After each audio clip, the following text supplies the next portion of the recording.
Welcome to Knit and Chat with Irish Granny Helen. Get comfy, grab your work in progress, and tell us what you're making and your next small step on that. We're going to stitch, we're going to laugh, and we're going to keep it casual. We're glad you're here.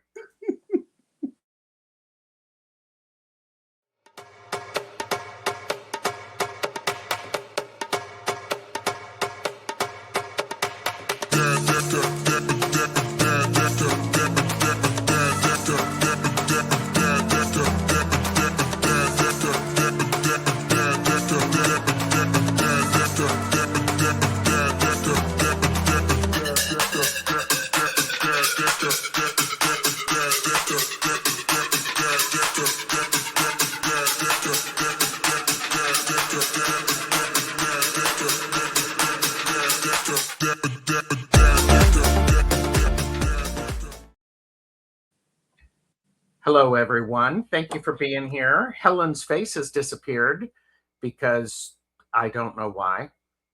Are you serious? Yeah, I don't see your face. Do you have something in front of your camera? No, I see my face. I don't see your face. Do you see her face? There's a thing that looks like a conversation that's kind of. It's over you? Kind of, not totally, but kind of. And I don't know how to do anything about that. My goodness. Well, here, let me try something. This is Want me to leave and come back? I can leave and come back. Well, okay. I just don't know what happened. I don't know what happened either. And you can't trust me alone with the computer for 1 You second. cannot trust. And welcome to Knit and Chat with Helen, Irish Granny. I'm leaving. Fine. Be that way. I'm leaving. I'll be back. Helen will be right back. And I want to welcome you, everybody, for being here. This is a Knit and Chat casual, where we're going to be knitting. We're going to be chatting.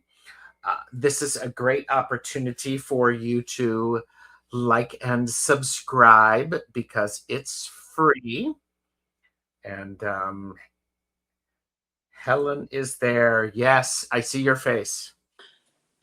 It's every time, every single time, Gerald. Okay. It's something different every time. And that writing is still there, but I can't read it. The stuff right in front of you?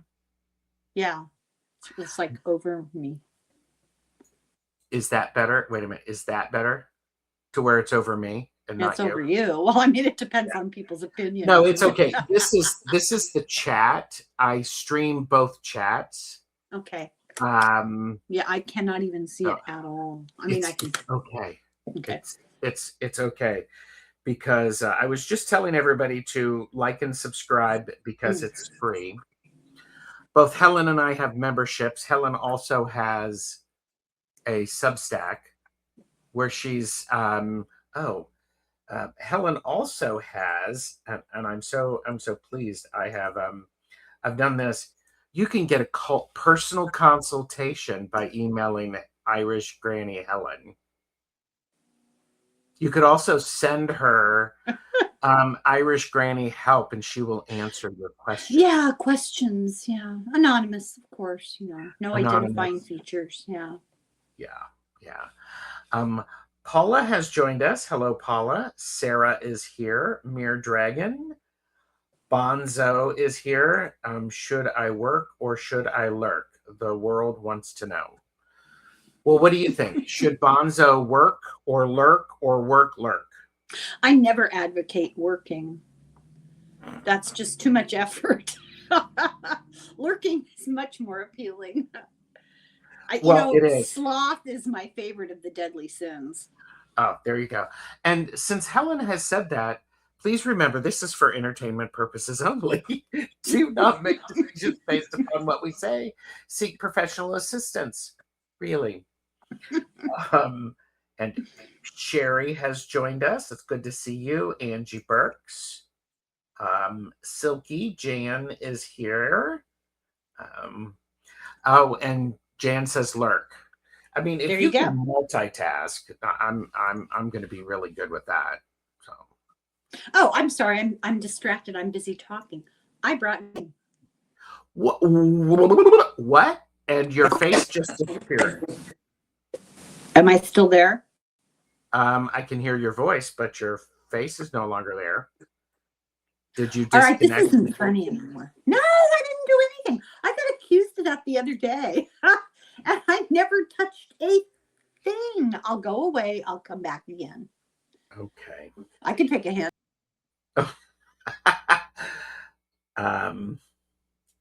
Angie, we're not doing readings today. We're actually sitting and knitting and chatting. And Bonzo said, my favorite deadly sin used to be lust, but as I've gotten older, it's gluttony. Okay, that works. And am I back? You are back. You know, I don't know if it's true that weather can affect the internet. Is that possible? I think the weather can affect a lot of things. We're having pretty serious wind, and in fact, it was so bad the other day, it blew the roof off our chicken house, and the raccoon killed one of our chickens. Oh no, I'm so sorry. Yeah. Oh, well, it's okay. My husband was more upset than I was. He names them and stuff. I try to maintain a decent distance because animals, you know, they die. It's awful. Yes. So yeah, we've lived here for 45 now, 43 years. And we've gone through multiple generations of raccoons. Of course. They come and they eat the apples out of the apple tree and occasionally one of the chickens. Okay. My goodness. My goodness. Mere Dragon loves chickens. They're much smarter than people give them credit for. Oh, and course. I could never eat chicken ever again. Okay. Ever. And having had chicken, I mean, I'm become a vegetarian because my children browbeat me into it, but now I really couldn't do it. I look at our little chickens and they're so cute. Oh, by the way, you missed it. Bonzo said their favorite deadly sin used to be lust, but as I've gotten older, it's yeah, gluttony and sloth are kind of neck and neck, actually. Yeah. Helen, I want to tell you, I finished listening to Separation of Church and Hate by John Fugelsang. If you all have not gone over to Irish Helen's channel, shame on you. Go over, subscribe. Is it still there or did you take it down? You took it down. Okay. If you were smart and watched it before, Helen did a great interview with John. John Fugelsang, yeah. I don't like to talk about it much because Understood. You know, why attract attention? But let's just say that I've rethought some of my content. Okay. Yeah. I'm an immigrant. Okay. Yeah. You, before we got cut off, you were holding up and taunting with some knitting.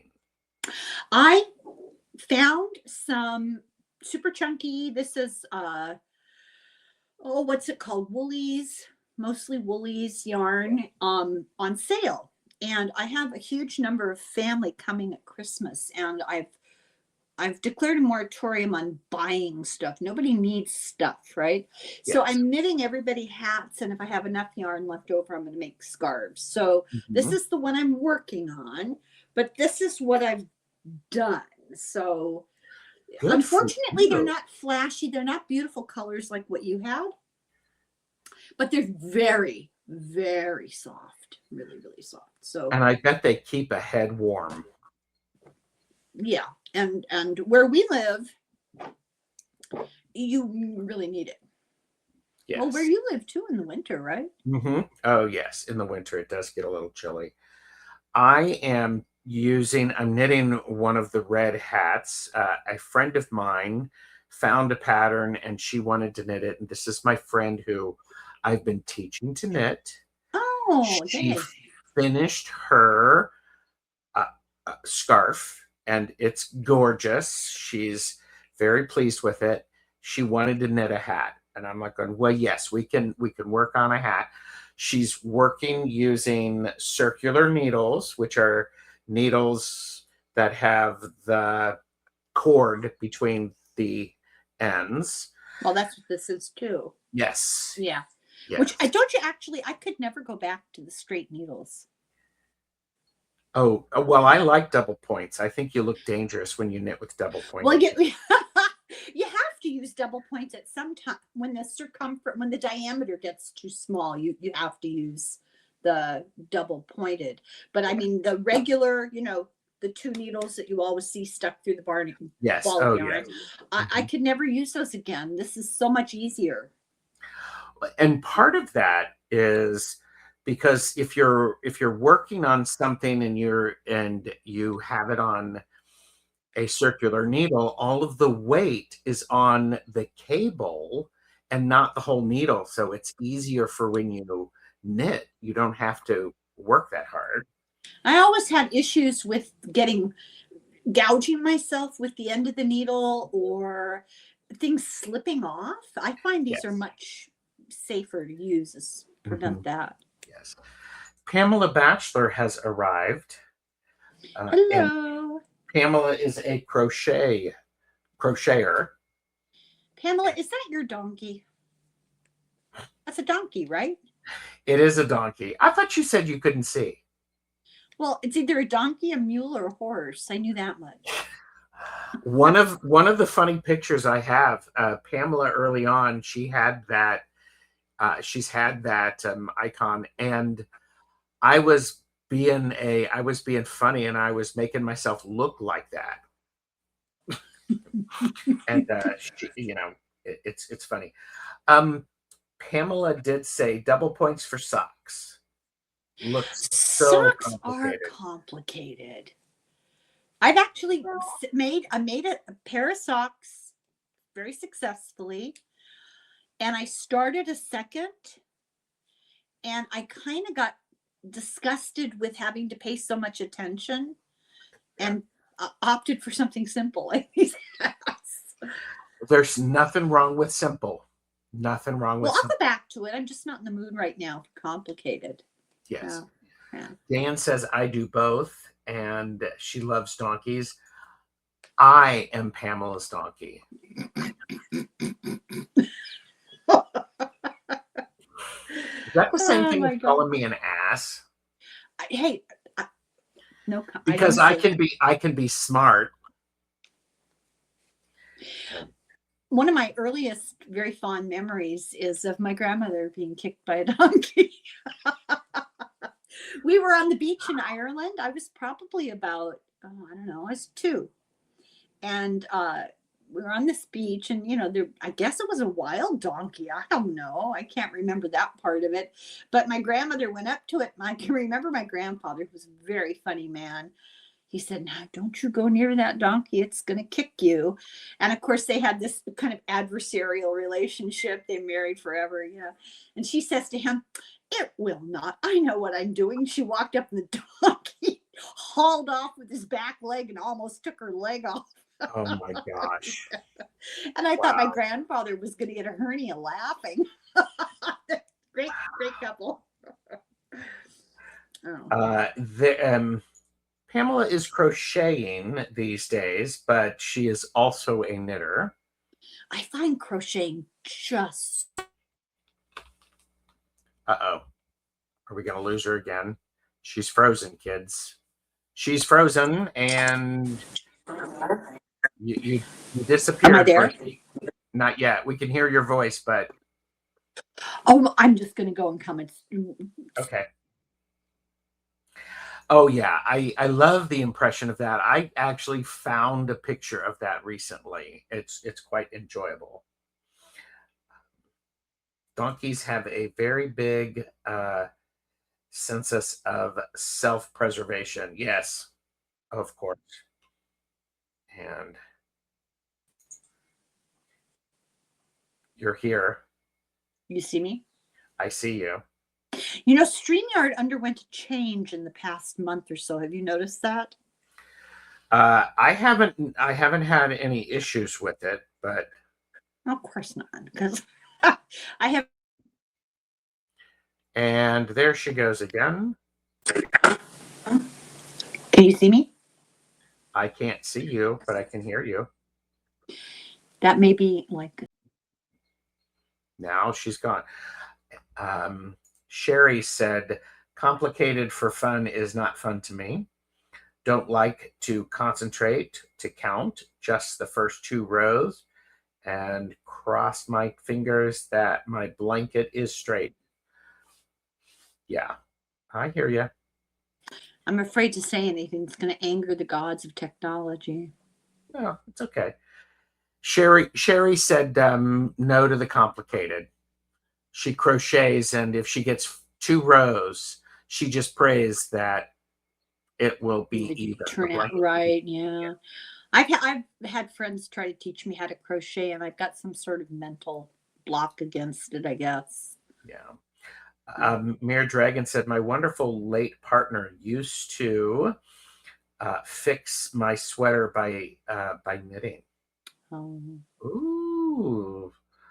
Love his wonderful hands. Oh, yeah. That's so neat. That's kind of like what's the word? Darning socks. Oh, geez, no. Oh, I darn socks. My mom I taught darn me them to. I darn them to a bit. Sherry did say it's the fairies. I have a very adversarial relationship with the gods of technology. It's because they hear the bad things I say about them when their backs are turned. Well, then stop saying bad things about them. I can't lie. Oh, and Jan said the technology has been doing that a lot to her. See, that's reassuring to hear. I think it's been happening since they changed their thing, and I don't know what to call what it is they've done. Mm-hmm. What you see when you're creating a studio is different now. And yes. I almost can't use it on my iPad. I can just barely find the tippity top of the button to hit. It's kind of buried. I don't know. There's always something. I'm going to do this thing that I actually said to people a lot when they called the library asking for help. Have you updated your operating system recently? Yes, dear. Okay. Just making sure. Have you turned it off and back on again? Yeah. Have you offered alms for the technology gods and goddesses? I forgot to light a candle. Well, there you go. There we go. There you go. Oh my gosh. My husband and I have an ongoing, well, he thinks it's funny. I was going to call it a joke, but it's not. I can't wear a watch. I've never owned a piece of electronic equipment that hasn't just died for no reason. I actually, this is. Oh no. And she's gone again. Hello. You're gone again. Oh my gosh. Can you see me? I can't see you. That's a really flattering pose. Hang on. I'll be right back. Okay, my expensive merino socks. Oh yeah, I will. Yes, I will do that, and I will also darn hand knit socks. Hello there. How are you? It's good to see you.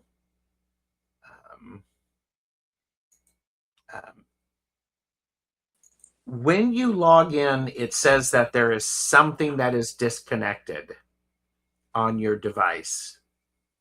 And it only pops up there for a second, but I see the little sign. And so I don't know what it is. And I was trying, and I can't do it. Well, let me look at settings. Let me look at settings here. Not that I'm going to understand anything I'm looking at. Camera seems to be. Well, you just turned it off. Something you did. I did nothing. Well, you touched it, Helen.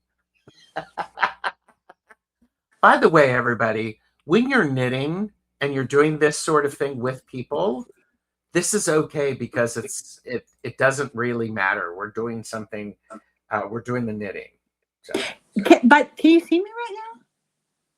Okay, let's see. No data detected while recording locally for at least one of Irish Granny Helen's feeds. Please ask the user to refresh the page.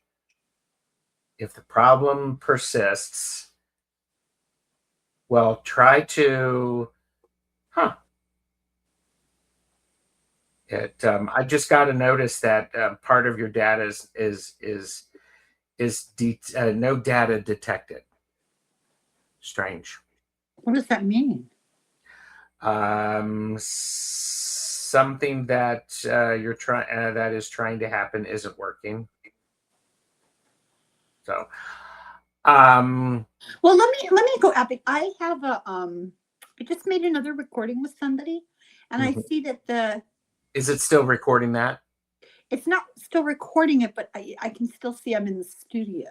Maybe that's the problem. Why don't you log out of the studio? Maybe restart your iPad. Oh God, I'm afraid. Okay, all right. I'll be back. Maybe not. Who knows? So people in the chat, what are you working on? Are you knitting anything? Are you crocheting anything? Are you doing any handwork? Gary for Grace is here. It's good to see you, Gary. Yeah. Have you checked the cable connections? Yeah. And solar weather can throw off tech. And we've had a bunch of that this week. For those of you who are watching, have you seen, let me know if you've seen Percival the Penguin. And okay, that seems to be okay. Did I fix it? Why, yes, you did, Helen. Whoa, I'm so impressed. I love that. Sorry about that. Like I told you, I was recording something, and when you finish recording, it's not really finished. It's yes. Yeah. And I wanted to get to you before, thank you. It was too late. Yeah. Sarah is working on a snack. A snack? A snack. I asked what people were working on while they were watching, and she's working on a snack. Sarah also did say that there's been a lot of solar flares and a lot of energetic activity out there. It's my negative electromagnetic field, Sarah. It's okay. It's a personal problem. Yes, and you might want to seek professional help. This is what I'm knitting. This is the most, it's a 1x1 rib, knit one, purl one rib. For the whole hat? For at least 6 inches. And look, I have a ruler. Rub it in. So I've got another 1.5 inches, maybe 2 inches before I actually. Is this the red hat you were talking about? Yes, it is. This is the one that my friend Kim wanted to learn how to knit. Okay, so red hat, is there a story behind the title, or?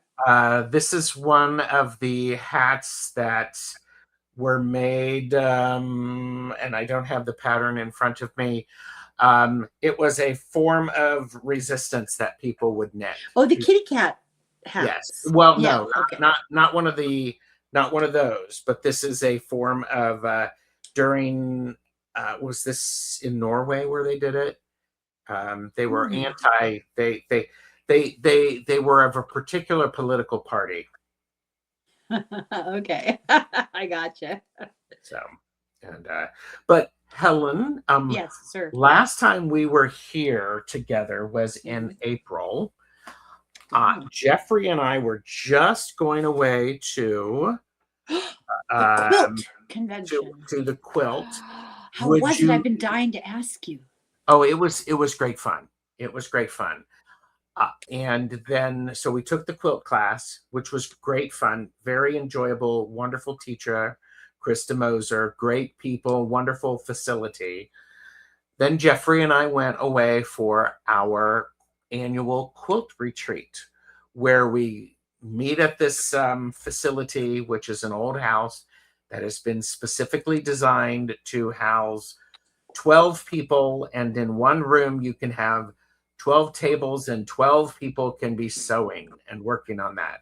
Beautiful kitchen. And I sewed together I finished sewing Percival the penguin. And I am, would you like to see Percival? Yeah, I don't think I've heard of this. Okay, well, let me do this, and then I'm going to put it like this so that you can see. I had this up when I was talking with Jamie. For some of you have seen this. Oh, I haven't seen this. This is great. Oh my God. I love it. What are you doing with it? It's going to be a small quilt?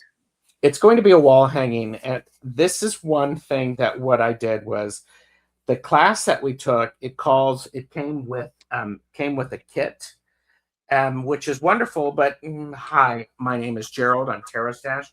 I am not going to follow a pattern. Oh, you're an iconoclast. I'm just not going to follow that kit. So this is all fabric from my stash. And it's just beautiful. It's so accurate. Look at the corners on that thing. And we have floral as part of the body. And you're very kind to say that I'm accurate. I'm not accurate in much of this. And here's my spin on it. These are mountains. And sometimes mountains, they have craggy sides.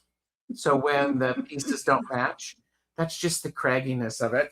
And then we have ice down at the bottom. And in some cases, the ice is cracked. Oh, of course. Well, you could tell people it's a Quaker quilt. Oh, where it's not perfect. That's right. They intentionally leave a flaw in everything they make. So when I do any kind of handiwork, I'm Quaker.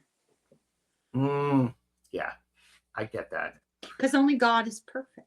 That's the theory, you know? Yes, she is. Whoa, boom.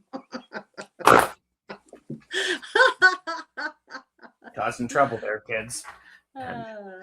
But then I also, and there's been some shorts. I posted a video also about the color wash quilt squares that I was working on. Now, see, I didn't see any of those, but because I don't have time, I shouldn't probably say this out loud. I very rarely watch stuff on YouTube, but when I'm uploading my own, because your priorities, they give you suggestions. And I told you popped up one day talking about other stuff. I didn't know any of this here. Didn't know about it. So. Well, there you go. And I do have a couple of videos on the channel that are talking about the creative stuff that I was doing, the painting, the fabric landscapes. Yes. Are you finished?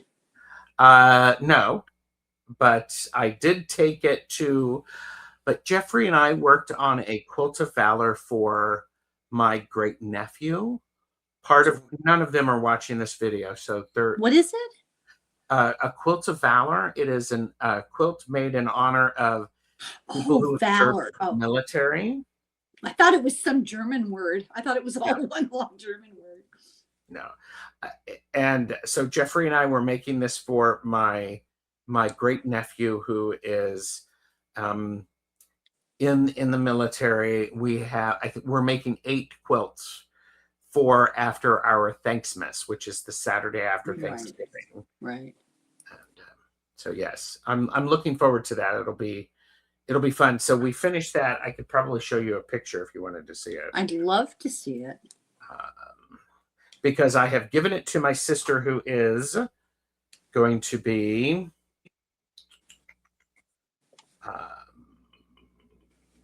where'd it go? Here we go. Oh my God, it's beautiful. It's a really, really beautiful quilt. Wow. This one is made in red, white, and blue for the Quilt of Valor. It's a beautiful pattern, and the block itself is, let's see if I can show this. Is that really exacting? I mean, look at all the points on the stars and It does need to be exacting, but oh my God. that's the block. Wow. And the way you lay it out, it works out. Yeah, Really. yeah, it gives you variation. Yeah. That's Well, beautiful. Karen, Starseed Awakening is here. Am I knitting you a sweater? No, Karen, I am not knitting you a sweater. Thank you for your interest in having me create a sweater for you. And this is what some of I the love it. color wash squares look like. And these are, it's fun because you have an outside fabric and then a complementary color that has some contrast to it. Whether it be, I love the combination of color. Now, who's that for? Oh, this is going to be me. This is for me. I made, while we were there, I made 199 of them. And so I've got. You mean squares, not quilts. Squares, and 3.5-inch squares. Yeah, don't give me a heart attack. Yeah, no, I did not make 199. Yeah, but to make a decent sized quilt, you need anywhere from 700 to 900 squares. I've only ever made one quilt. When I got pregnant with my first daughter, I decided to make a baby crib quilt. You know, it's small, right? Mm-hmm. I think it was probably 3x3 or 3x4, big squares. And I did sew the squares. They had like hexagonal shapes. Yes. And I sewed them by hand. Oh, yeah. It looked like a flower with the hexagonal core. And then, okay, so I did it all by hand. And she was 4 years old by the time she got the quilt. It was a lot of work. It was a lot of work. Yes. And you were sewing it by hand? I did the tops by hand. I sewed the squares with the tops on them by machine, and I quilted it by hand. My husband built me a quilting frame. Oh, that's nice. Yeah. That's nice. The one and only time I ever used it. It's terrible. There's still time, Helen. We sold it. Okay. Yeah, it was just sitting there. Yeah. Mm-hmm. When you've got a house full of children, it's really difficult to take on a needlework project like that takes a lot of space and leaves a lot of pins around. Oh, yes. I haven't really thought of that. Yeah, it becomes like a health hazard. And then you actually have to have the energy and the ambition to do it. And, you know, yeah. When you're spending a lot of time parenting and all that good stuff. Yeah. So, yeah. Silky, Jan said, I made quilts for both of my children from my maternity clothes that I wore when I was pregnant with them. My God, I love that. I love that. Mm-hmm. Yeah. Helen, what's on your mind these days? Oh, God, I don't know. Let me rephrase the question. Helen, what's on your mind these days that you're willing to say publicly? Well, you know, okay, I have to be really honest and say that I lead a very quiet life. Mm-hmm. By choice. My children, they say, Mom, we're worried about you.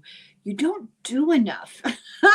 And that's not true. It couldn't be farther from the truth. I just don't do a lot of group activities outside the home anymore. I used to be like the hostess with the mostess. I was very social, very, very social for a very long time.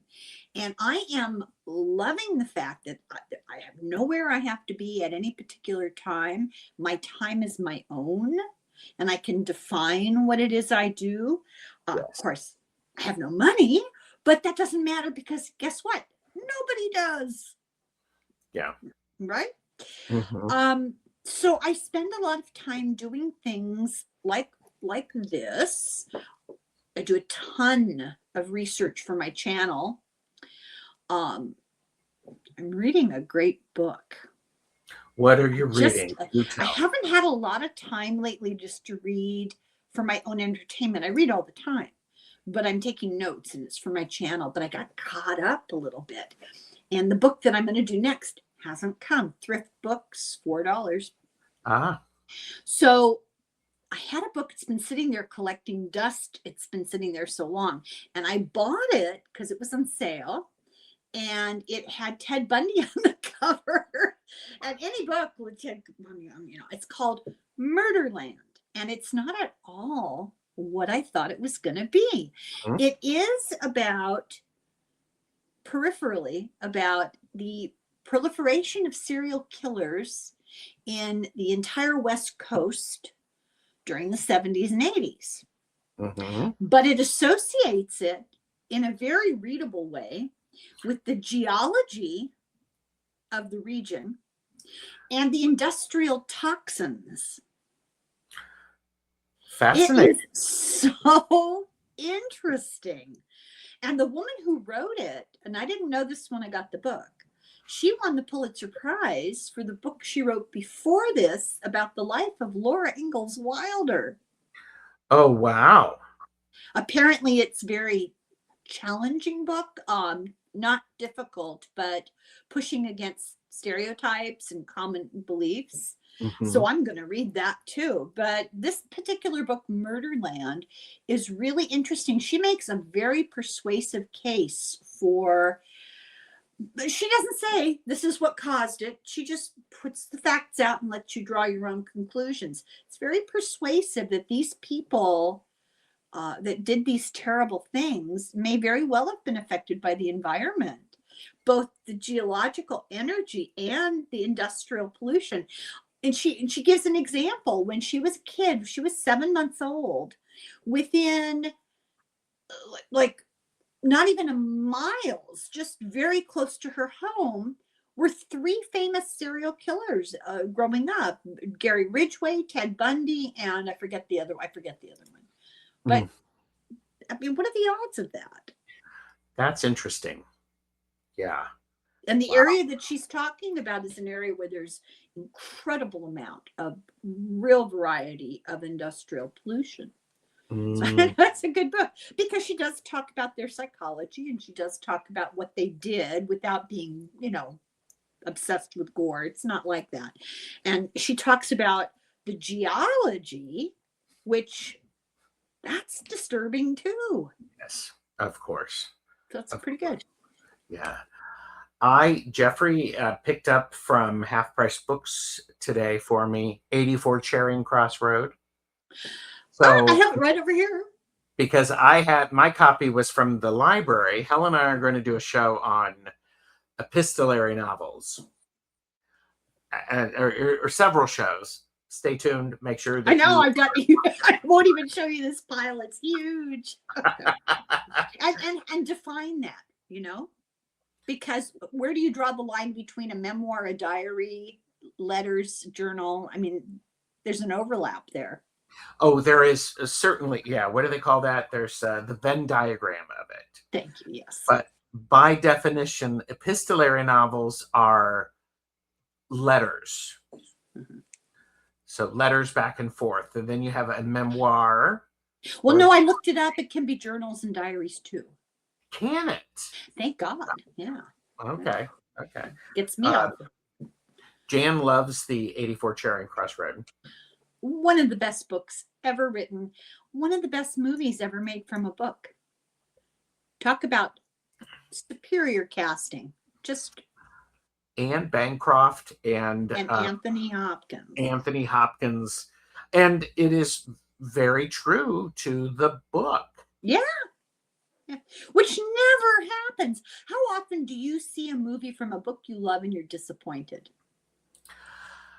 Well, yes, I understand that. I'm one of those people, Helen. I can separate in my mind, this is a book. It's going to be richer than anything that you could ever do in a movie. So Yeah. I'm odd that way. Come for me, YouTube. No, I completely understand. Yeah. That's a skill. I haven't perfected it. A really good example of that is the book Ready Player One, which was a great book, and I cannot remember that it was no, I don't think it was Philip K. Dick, but Ready Player One, which was made into a movie. I mean, people are like, "Oh, you're never going to be able to make that book into a movie," so they didn't try. They made a movie around the concepts of the book. They were specifically meant to be separate, and I'm like, "It's cool." Yeah, it's cool. Jan said, "If I know there's both a movie and a book, I watched the movie first, and then the book embellishes it." Huh. And the problem with that is the most movies come out long after the book. Yeah. Yes. This is not exactly the same, but it's actually pretty funny.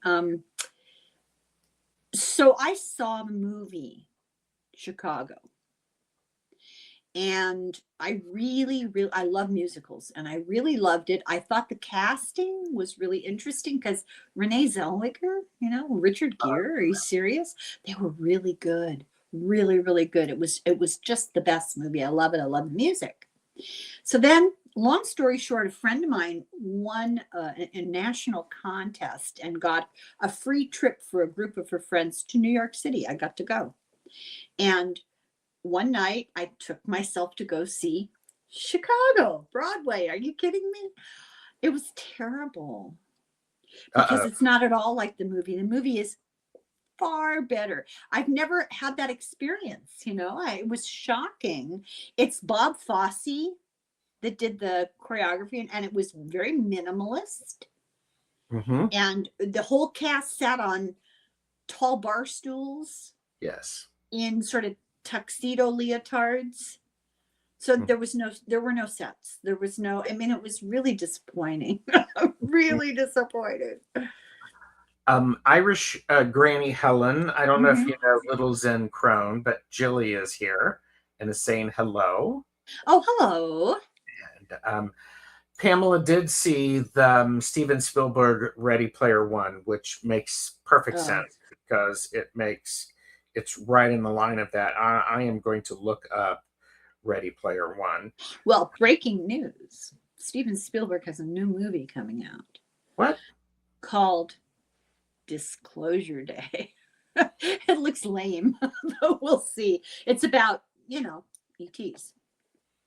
Oh, ET. What does he know that we don't know? What did they tell him behind the scenes? Because he's always making movies about, extraterrestrials, UFOs. Sherry did say, "I can sit and read a book, but I have trouble sitting and watching movies."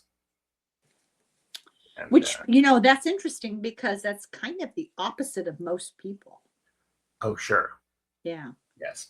So good for you. I think you're in a better situation. Yes. Pamela Batchelor said, "I loved the Book Thief book." And I like the book. I didn't see the movie. I like the book. Ready Player One. What the Ernest Cline is the book. And I want to say the book came out in 2011. It's a science fiction novel. And there goes Helen. It did it again. Am I still here? I can hear your voice, but I cannot see your face. Okay, now we changed everything, so it's got to be something in the environment. I'll be right back. It is. It's probably me. This is a good opportunity for everybody to verify that they are subscribed to the channels. For those of you who watch my channel, how are your creative glimmers going? Are you doing them? You doing your creative glimmer, which is the opportunity for you to help me with my very unscientific experiment of regular people, I'm calling us all regular, believing that they are creative and getting rid of that sense of they're not creative. And we are. We just need to remember that we are creative. So, can you see me? yeah, I can. And if Helen keeps blacking out, I'm going to insist she see a doctor. Yeah, but the question would be, what kind of doctor? Well, a holistic one. How's that? Pardon me? A holistic doctor. Holistic? Yes. I was thinking more like a doctor of psychology or something. Okay. Okay.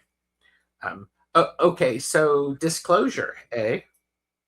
Do you think that's going to happen soon? It's already happened. Come on. The Pentagon went on television in front of Congress and said, yeah, here's the videos we've made of UFOs. And it went over like a lead balloon. Nobody said, I mean, it was the strangest experience if you follow the whole topic. Yes. I was thinking, oh, good, whistleblower. They're going to, they're going to really be a big hit. It was on the front page of the New York Times. Yes. Wah, wah. Nothing. Yes. Oh, and Pamela is being honest. I see you, Pamela. Pamela is saying that she's fallen off the wagon from the creative glimmer wagon. Thanks for getting on the wagon in the first place, and you can get back on if you so choose. This is a no pressure thing. Oh, does she set aside a project and not return to it? Is that the idea of the creative glimmer is that we once a day recognize when we are being creative, where we may not think. People, it's really sad when people say, oh, I'm not creative, or I don't have a creative bone in my body, when in fact, I think people are all born creative. We have that creativity. We just believe that what other people say to us that we're not creative. They don't have permission to experiment or, yeah. And I'm a big fan of you go do. You don't need anybody else's permission, but if you do, let me write you a permission slip. Oh, I'm creative. I'm just lazy. No, I'm not serious. Yes. And Jan brings up the disclosure supposed to happen next year. Disclosure of what? We already know. I mean, it's crazy. It is weird. So how do you think if they do some big splash and it actually gets paid attention to, how do you think people will react? To me, it feels like, doesn't everybody already know? I think a lot of us who share the same space online have some awareness about it. And for those of you who, or for those of us who watched the X-Files back in the day. I never saw it, but I didn't have a TV. I didn't have a TV for 20 years. So I'm making up for lost time, though. That's okay. Okay. Pamela said, I was inspired to start sewing again. There you go. That's creative. Yes.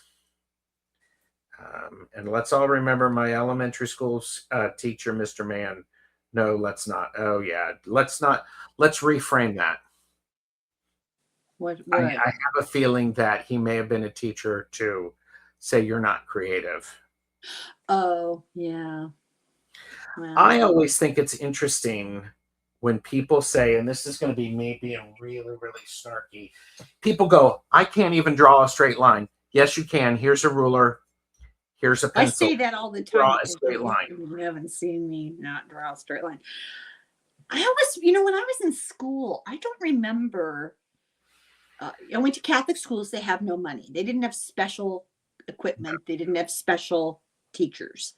The same nun taught you all day long. She came off a farm somewhere in Wisconsin, and creativity, I don't know. But I didn't ever get the impression that I was at school to be creative. I was at school to memorize my times tables and learn how to write and be, the creativity, we did it at home, and we were always making, doing, creating.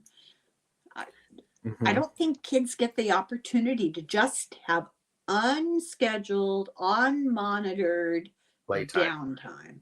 Yes. Yes.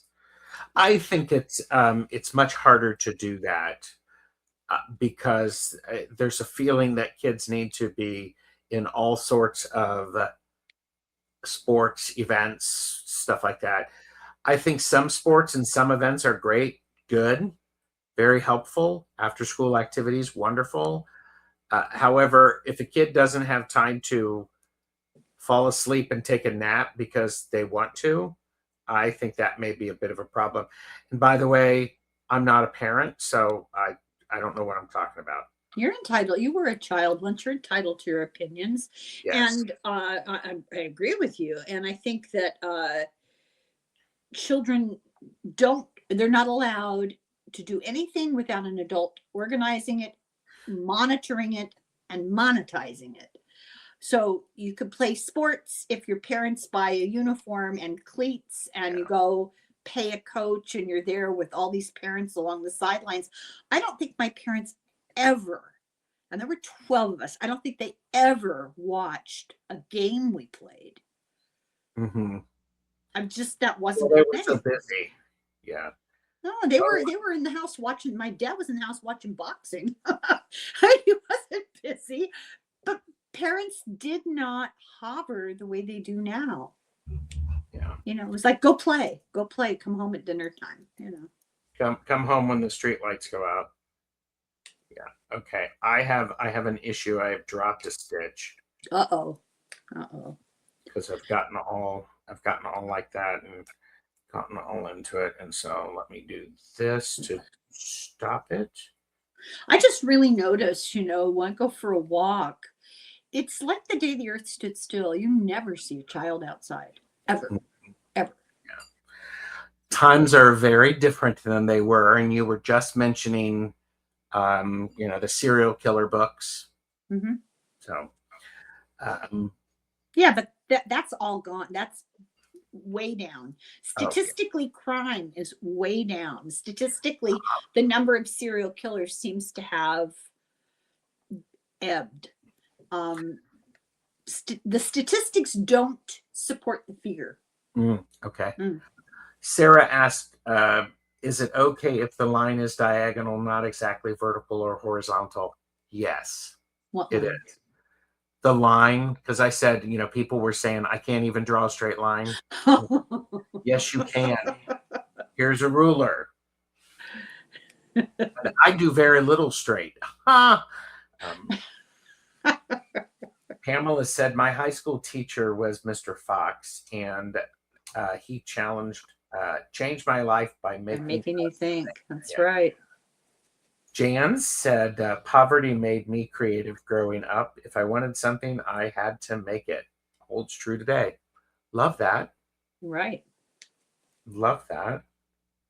And my first thought when I want something is, can I make it? Can you make it? And I remember, I had a Barbie, but we had to make clothes for her. Of course, yes. And we didn't have a Barbie house. We used boxes. Oh, of course, yeah, boxes and crayons. Sherry said my kids could only go into the backyard, or I'd have to be in the front yard with them. Yes, but they were allowed to be in the yard. My kids rode bikes and roller skated and went up the street to visit their friends up the street and walked to ballet several times a week. And I don't know, it's a smaller town, but this was maybe mid to late 80s, early 90s. There just wasn't that fear. Yeah. Pamela did say, I only sew tarot bags. I only crochet hats, scarves, and tarot bags, like easy, relaxing projects. Yeah, why torture yourself? I agree. Why, yes, like this one. Now, what's the deal here with what is a tarot bag? You put your cards in there? Yes. Oh. It's a lovely little bag. It's precious. Yeah, it's cute. It's very cute. Yeah. And Jilly said, I just finished a boneyard shawl. I need another knitting project. Boneyard shawl is one that is that a Stephen West, I believe. He's a knitwear designer. So he did that. And oh, here you go. Sherry says, I draw straight lines in Excel and print it. That counts, because that's the other thing. People don't, I mean, numbers are extremely creative.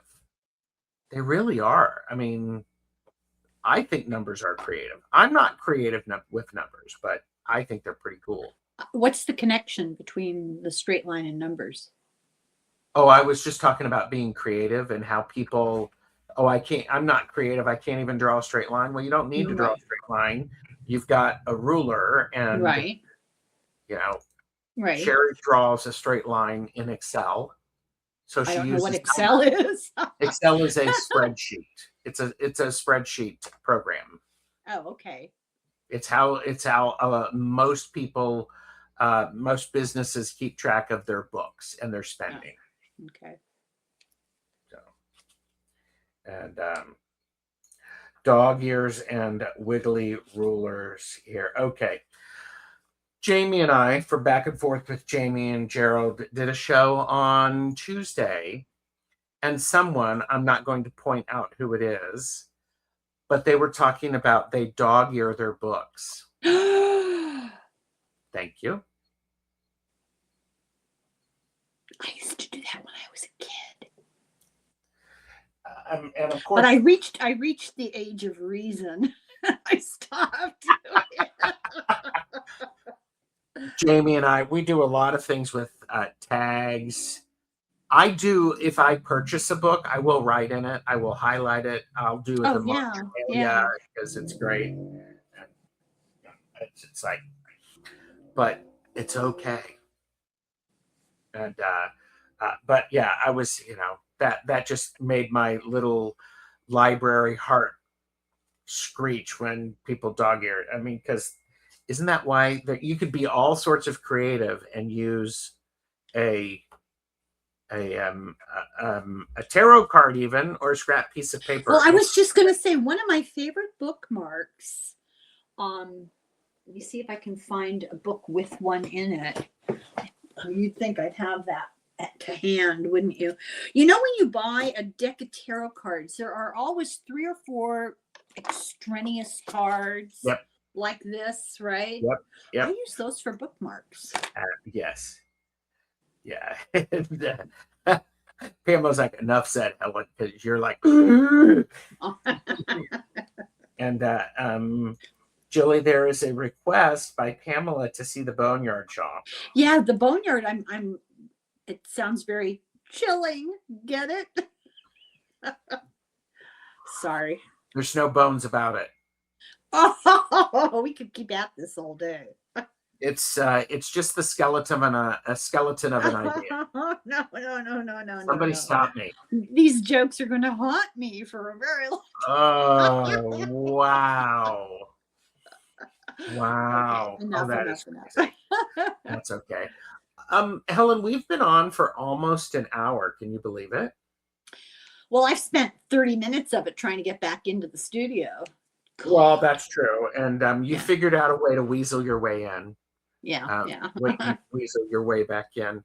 What's next coming up for you on your channel? You said you did a recording with somebody. I have a really good book coming up right now. I'm trying to remember. I think the book that I have showing is The Secrets in the Vatican, and it's about the secret archives. Supposedly they have alien bodies and all sorts of things in the Vatican. So it's kind of an interesting topic. The book itself, this is the first time I've ever said this, I don't recommend reading the book. It's very poorly written. It's the same thing over and over and over and over. And she's going to black out. And no, Jilly, I don't have mine handy. I've got them stored away. Can you see me? I can see you now. Yes. So Okay. it's the same thing over and over and over again. Over and over again. So I stuck with it to get the gems out of it. And I'm synopsizing it. So I really cut out all the repetitions. The next book that I'm doing after that is a request. I bought it a year ago before I got requests. And I started to read the first chapter. I thought, I cannot synopsize this. There is too much information. Some books are so dense with information that you might as well just read it out loud. That it's ridiculous. So I set it aside. I got distracted. Then I started getting requests for it. Like once a week, somebody would request it. And I thought, oh God, I'm going to have to do this book. And when I went back to it, I had to brush the dust off of it. Oh, wow. Okay. Yeah. We had a little wood stove issue this winter. Anyway, I'll breaking news. I'll tell you what it is. It's called Opus, and it's about Opus Dei. Oh, okay. And I have 8 videos coming up. Wow. And it is mind-boggling, disturbing, really interesting. I think it will make people sit up and take notice. And it's probably the last book that I'm going to do that will be other than metaphysical or philosophical or entertaining. This is the last sort of political thing I'm going to do. And I had to skip an entire chapter in it because it was too direct about. I see. Yeah. So, yeah, it is terrifying. Opus Dei is this organization associated with, but not really in good standing very much with the Catholic Church. Mm-hmm. If you followed along some of the stuff I've done, the 7 Mountain Mandate is the extreme reactionary evangelical goal for the country. It's the Mike Johnsons of the country. They want the 7 mountains are the 7 parts of society they're going to take over and turn really it's the Handmaid's Tale is what it is. 100% the Handmaid's Tale. Well, Opus Dei is kind of the Catholic version of that. And it was begun by a priest in Spain, pals with Franco. It came out of a fascist government. Is a fascist organization. And it is remarkable. The corruption, fraud. They drove the biggest bank in Spain into the ground, pocketing them. And this is wow. The head of the group became a saint. They paid members who were doctors to claim miracles. So that, I mean, it's mind-boggling. Pope Francis went after them, and he died before he could follow through. And it appears like Pope Leo is following in Francis's footsteps. Wow. Okay. Really interesting. It's just enraging. And are you reading anything that, well, let me ask you this. What got you through it? Is it because you had so many viewer requests? I got a lot of requests. I listen to people who watch my channel, and if they really want me to cover a book, I will.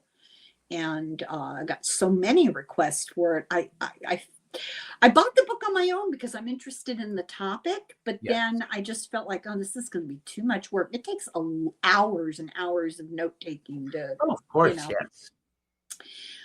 But with all those requests, I thought, that's a sign from God. Yes. So yeah, I'm glad I did it because now I know why I don't like them. I always knew that they were problematic, but now I've got unbelievable amounts of factual information of crimes committed. Oh, interesting. Yeah. Really, really interesting. And I think it should put the fear of God in anybody who hears it. All right. Yeah. Wow. Guess who was a member? I'll throw one name out for you. Who was a member? Bill Barr.